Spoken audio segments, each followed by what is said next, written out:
பரலோக ராஜ்யம் சமீபமா இருக்கு. சொல்லுங்க, மனம் திரும்புங்கள், பரலோக ராஜ்யம் சமீபமா இருக்கு.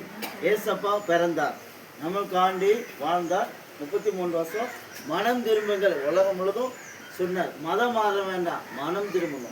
பாவத்தை விட்டு, அக்கிரமத்தை விட்டு மனம் திரும்பும், பரலோக ராஜ்யம் சமீபமா இருக்கு பிரசங்கம் பண்ணார்.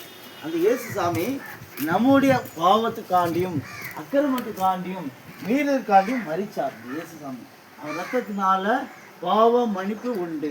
அவர் ரத்தத்தினால பாவ மன்னிப்பு உண்டு, ரட்சிப்பு உண்டு. சரிங்களா? அவர் ரத்தம், இயேசு ரத்தம் சகல பாவங்களை நீக்கி நம்மை சுத்திகரிக்கும். அந்த இயேசு சாமி 3ஆம் நாள் உயிர் தெழுந்து பரலோகத்துக்கு போயிட்டார்.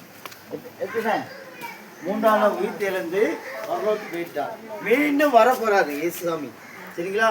வரைக்கு ஜனத்துக்கு விரோதமா ஜனமும் ராஜ்யத்துக்கு விரோதமா ராஜ்யமும் பஞ்சங்களும் கொள்ளை நோய் பூமிச்சுகள பல இடங்கள் உண்டாயிருக்கும்.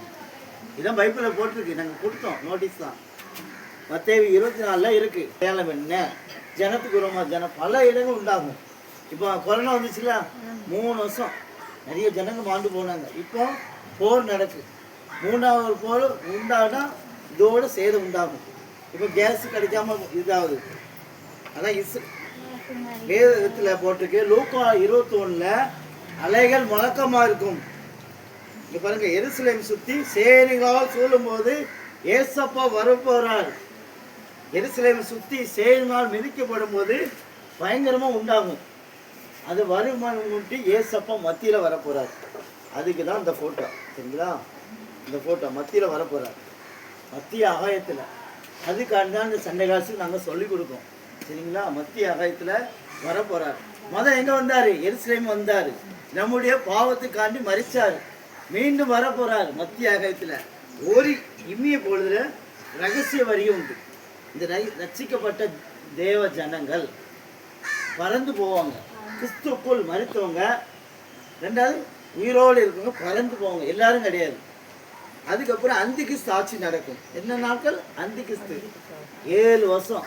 இப்போ எப்படி அந்த கேஸுக்கு 45 நாள் சொல்கிறாங்களா? இப்போ சிப்பு இல்லாமல் பொருள் வாங்க முடியாமல் ஆயிரும். கூடி சீக்கிரத்தில் வரப்போகுது வளம் முழுதும். அதுக்காண்டி தான் அந்த போர் நடக்கு. எல்லாமே வேதத்தில் போட்டிருக்கு. நாங்கள் பைபிள் தரோம், நீங்கள் படிங்க. சரிங்களா? அதனால என்ன செய்யணும்? ரட்சிக்கப்படணும். ரட்சிக்கப்பட்டால் தான் பரலோக ராஜ்யத்தில் ஜீவ புஸ்தகத்தில் பேர் எழுக்கப்பட்டிருக்கும். இது பெரிய ஆளுக்கு தான் மெயினாக கவனிங்க. சரிங்களா?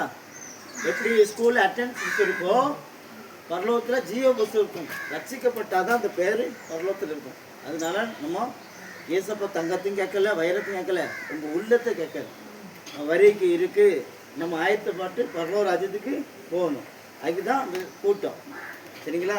பரலோகம் இருக்குது, நரகம் இருக்குது. இது நரகம். இப்போ குடிக்காங்க, சீரட்டு குடிக்காங்க, தண்ணி அடிக்காங்க, எல்லாம் எங்கே போவாங்க?